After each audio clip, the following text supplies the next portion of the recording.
뉴스브리핑 제작에 도움 주신 분들입니다. 재외선거 유권자 등록 인터넷에서 하세요. 절세의 지혜를 나눠드립니다. 이상회계법인. 정성을 다해 모십니다. 꽃은 에덴 꽃집. 학자금과 대학 입시 상담은 AGM 인스티튜트. 한 곳에서 시작되는 안정된 미래 선우인어 보험. 30년 손맛 케이터링의 명가 참사랑. 홍성구의 뉴스 브리핑 지금 시작하겠습니다. 로컬 소식입니다.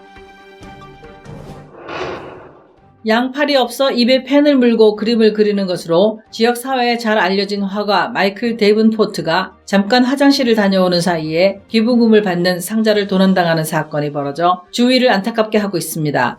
이 사건은 지난 15일 발생해 지역 언론에 소개됐는데요. 최근에는 브라이언 캠프 주지사가 자신의 트위터에 데이븐포트를 돕자는 글을 올려 화제가 되고 있습니다. 사건이 발생한 곳이 캠프 주지사의 사저가 있는 도시이기도 한데요. 캠프 주지사는 정말 말도 안 되는 일이라며 고향에 돌아가게 되면 데이븐포트의 기부 상자를 다시 채워주겠다고 했습니다. 그러면서 여러분도 함께 동참해주길 바란다고 덧붙였습니다. 실제로 온라인 기금 모금 사이트 gofundme.com에는 데이븐포트를 돕자는 페이지가 생겼는데요. 만들어진 지 11시간 만에 모금액이 17,400달러를 넘어섰습니다.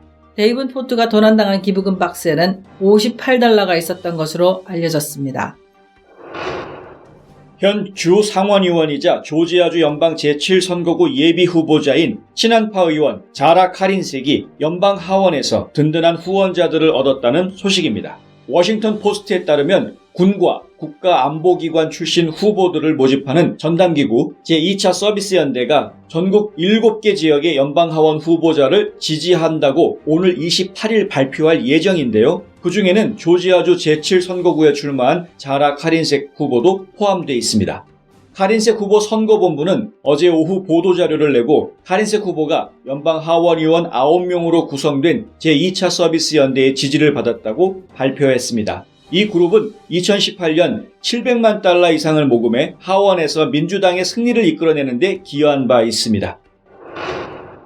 2차 전지 및 전해액을 개발 생산하는 전문회사 엔캠이 6,135만 달러를 투자해 조지아주 잭슨 카운티에 2개의 제조 공장을 건설하고 300개의 일자리를 창출한다고 브라이언 캠프 주지사가 22일 발표했습니다. 캠프 주지사는 보도자료에서 엔캠의 투자 유치가 지난해 6월 한국을 방문했던 성과라고 밝혔는데요. 전기자동차와 배터리 시장의 급속한 성장을 주목하고 한국의 관련 기업들을 조지아주에 유치하려 했다는 설명입니다. 엔캠 공장에서 만드는 제품은 현재 잭슨 카운티 커머스시 인근에 16억 7천만 달러 규모의 배터리 공장을 건설하고 있는 SK이노베이션에 공급될 예정입니다. SK이노베이션 공장은 오는 2025년에 풀 가동하는 것을 목표로 하고 있습니다. 2019년 회계연도에만 한국 기업들은 조지아주에 총 18억 7천만 달러를 투자하고 2,507개의 일자리를 창출했습니다. 지구촌 소식입니다. 미국 시애틀 도심 한복판에서 어제 총기 난사 사건이 발생해 행인 1명이 숨지고 최소 7명이 부상당했습니다. 목격자들은 이날 오후 5시경 시애틀의 대표적인 관광지 파이크 플레이스 마켓 인근에 있는 맥도널드 근처에서 남성 2명이 말싸움을 하다가 총을 꺼내 들고 쏘기 시작했고 지나가던 사람들이 총상을 입고 쓰러졌다고 전했습니다. 시애틀 경찰은 최소 2명의 용의자를 추적 중이라고 밝히고 목격자들의 사진이나 동영상 제보를 받는다고 밝혔습니다. 피해자들은 다리에 총을 맞은 9살 소년부터 복부에 총을 맞은 55세 여성까지 모두 행인들이었습니다. 도널드 트럼프 미국 대통령이 오늘 24일 워싱턴 DC에서 열릴 낙태 반대 집회인 생명을 위한 행진에 참석할 계획이라고 밝혔습니다. 1974년에 시작된 이 행사는 올해로 47회째를 맞는데요. 10만여 명이 참석하는 대규모 집회입니다.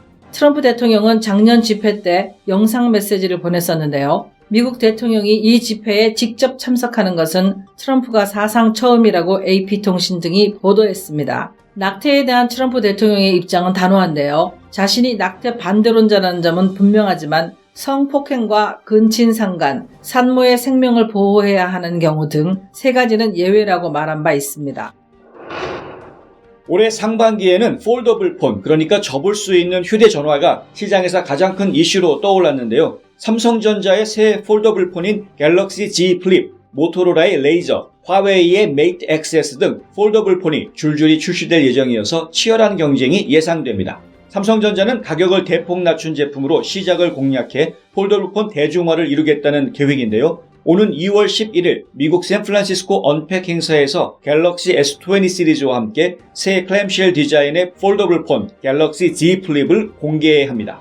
갤럭시 Z 플립은 작년 출시된 갤럭시 폴드보다 디스플레이를 소형화하고 일부 사양을 낮춰 가격을 대폭 내린 것이 특징입니다. 가격은 100만원대 중반으로 239만 8천원이었던 갤럭시 폴드보다 100만원 정도 더 저렴해질 전망입니다. 한국 소식입니다.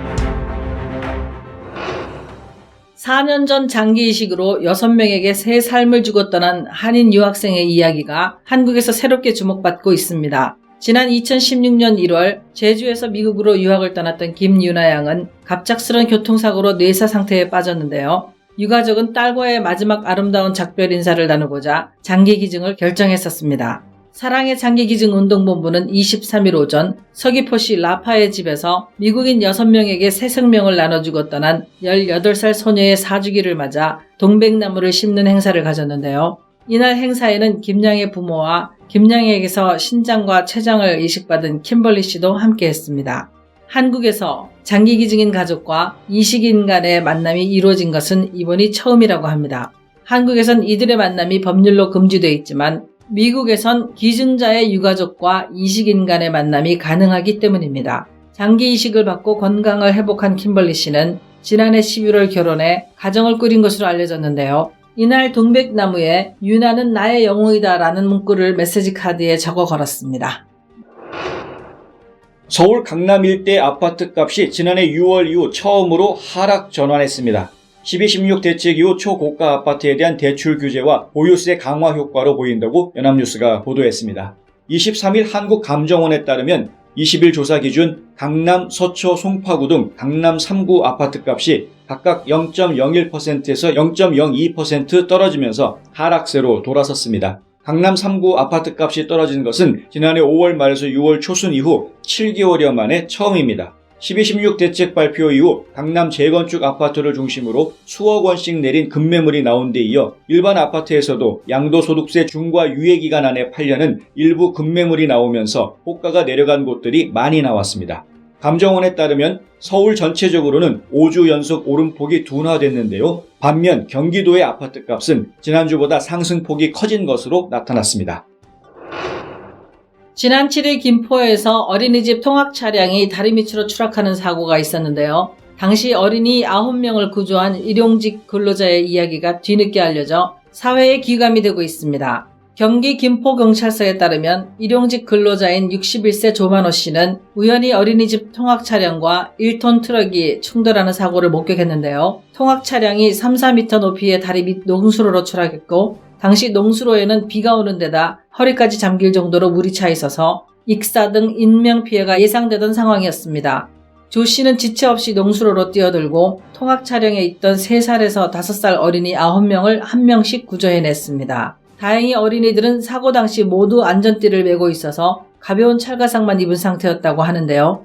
경찰과 119 구조대원들이 현장에 도착했을 때 어린이들은 이미 모두 조 씨에게 구조된 뒤였다고 합니다. 경찰은 조 씨를 우리 동네 시민경찰로 선정했다고 발표했습니다. 문재인 대통령은 민족의 대명절인 설을 앞두고 대국민 설날 인사를 했습니다. 소셜미디어에 올라온 동영상에서 문 대통령은 이웃을 먼저 생각해 주신 국민들 덕분에 다 함께 따뜻한 설을 맞게 되었다며 올해는 국민 모두가 확실한 변화를 체감하면서 희망을 키울 수 있도록 더 부지런히 뛰겠다고 말했습니다. 따뜻한 마음을 주고받는 행복한 설날이 되길 기원합니다.